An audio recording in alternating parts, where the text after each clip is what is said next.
बता ए आईना, मुझसे ना तो कुछ छुपा, बता इस दुनिया में खूबसूरत कौन है? कौन है खूबसूरत? तू और कौन? कहते हुए आईना जोर जोर से हंसने लगता है। अब तो भी इस दुनिया वालों की तरह मेरी हंसी उड़ा रहा है। कहते हुए वो लड़की गुस्से में एक बदसूरत चाय में बदल जाती है। कोई हो ना हो खूबसूरत, मैं हूँ सबसे खूबसूरत। अब जो आईना मेरी हंसी उड़ा रहा था, अब यही है मेरा घर।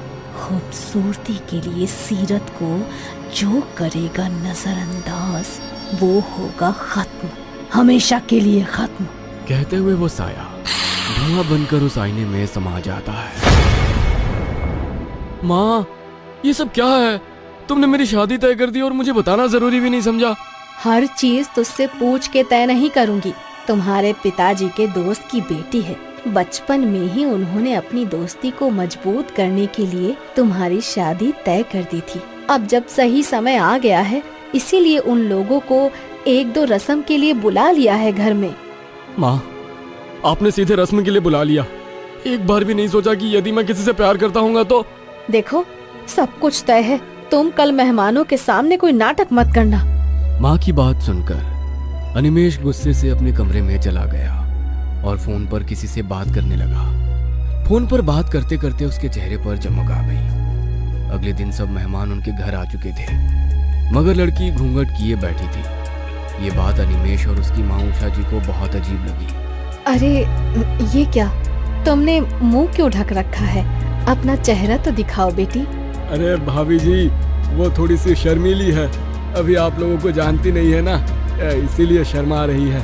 शादी के बाद सब ठीक हो जाएगा।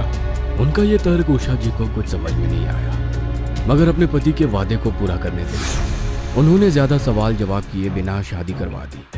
मगर शादी की रात ही अनिमेष गुस्सा होते हुए बोला, माँ, तुमने मेरी बात नहीं मानी ना?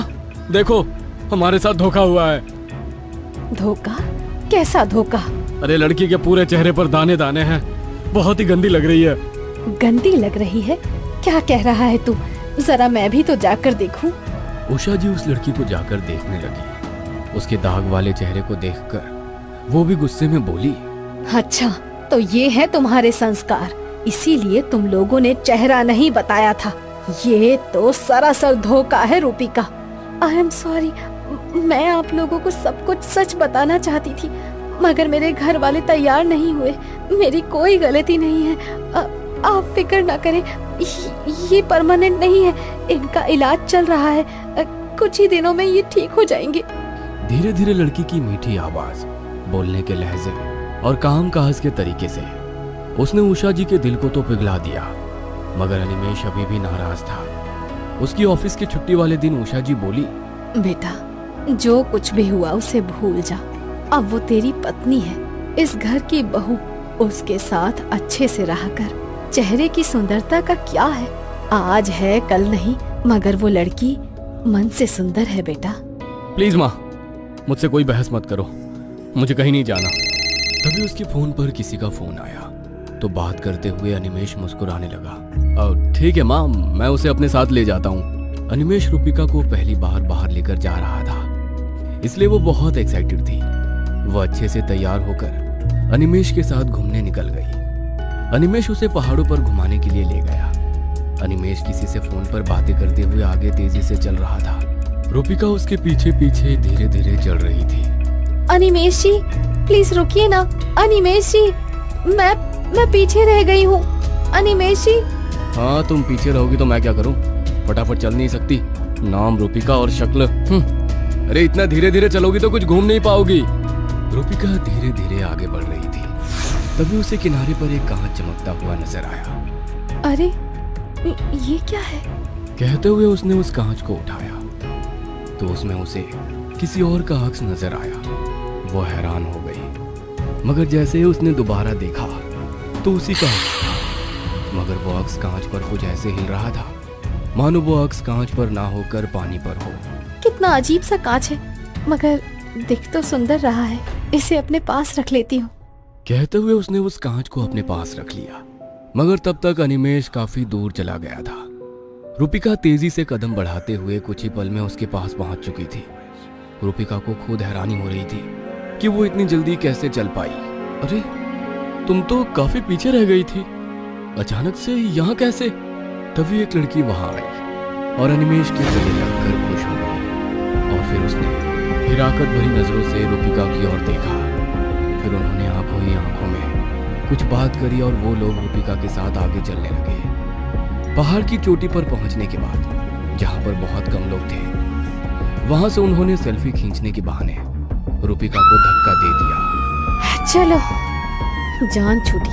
अब हमारे मोबाइल में भी प्रूफ है कि हम सेल्फी खींच रहे थे जब ये हादसा हुआ। तुमने बहुत अच्छा प्लान बनाया था। सांप भी मर गया, लाठी भी नहीं टूटी। बस कुछ दिनों में हम दोनों एक हो जाएंगे।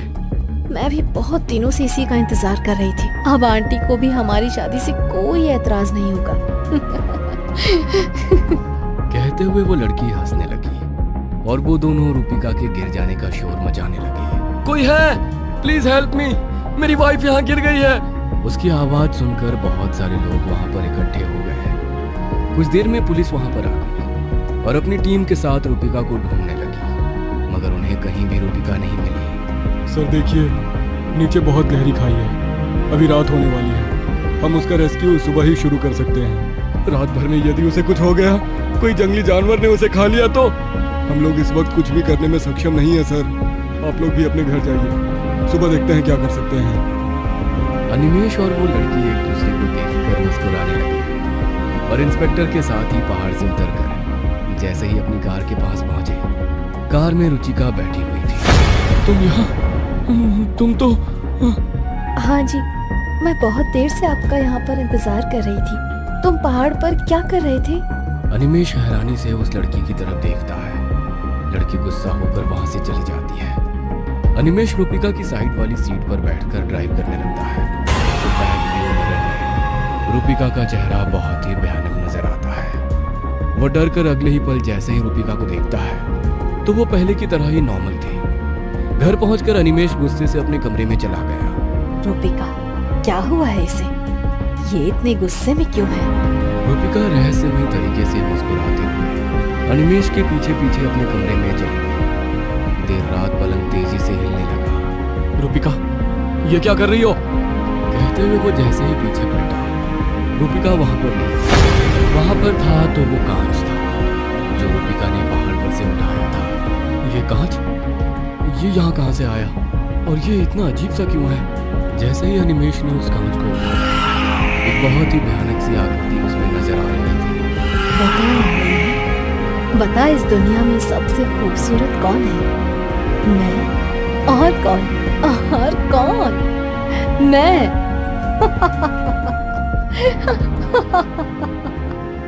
कहते हुए वो जोर जोर से हंसने लगी। अनिमेश ने उस भयानक आकृति को देखकर उस कांच को फेंक दिया। जैसे ही उसने कांच को फेंका, उसमें से धुआं निकलकर बाहर आया और उसने एक औरत का रूप ले लिया। इस दुनिया में सभी को चांद पसंद है, मगर कोई उस चांद के दाग को नहीं देखता। जब ईश्वर ने उस चांद में भी दाग बनाए हैं तो इंसान की क्या औकात है। मगर तुम्हारे जैसे लोग सुंदरता में इस तरह खो जाते हैं कि उन्हें होश ही नहीं रहता कि मन की सुंदरता भी कोई चीज होती है। अब तुम भी बहुत सुंदर हो जाओगे, बिल्कुल मेरी तरह। कहते हुए उस साई ने अनिमेश का हाथ पकड़ा तो उसके पूरे शरीर पर दाने दाने हो गए। उसमें से रक्त और मवाद बह रहा था। नहीं, ये नहीं हो सकता। तुम मेरे साथ ऐसा कुछ नहीं करोगी। इससे अच्छा कि तुम मुझे मार दो। कोई इंसान का मजाक उड़ाने वाले हर व्यक्ति के साथ ऐसा ही होगा। अब ना ही तू जी पाएगा और ना ही मर पाएगा। बोलते हुए वो साया फिर से उस कांच में समा गया। बता है आईना, बता इस दुनिया में सबसे सुंदर कौन? मैं। और कौन? मैं। और कौन? कहीं आप भी तो सुंदरता को चाहने वालों में से तो नहीं है?